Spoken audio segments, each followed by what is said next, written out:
২৪ ঘন্টার মধ্যে ৫ শিক্ষার্থী হত্যার দ্রুত বিচারের ব্যবস্থা, হত্যাকারীদের পরিচয় উন্মোচন এবং আন্দোলনরত শিক্ষার্থীদের নিরাপত্তা নিশ্চিত না করা হলে আরও কঠোর কর্মসূচির আলটিমেটাম দিয়েছে সম্মিলিত বেসরকারি বিশ্ববিদ্যালয়ের সাধারণ শিক্ষার্থীরা।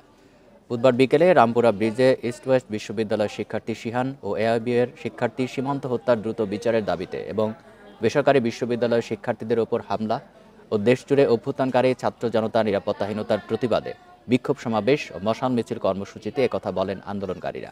তারা বলেন, শিক্ষার্থী হত্যার বিচারে ৭ দিনের মধ্যে স্বাধীন তদন্ত কমিশন গঠন করতে হবে।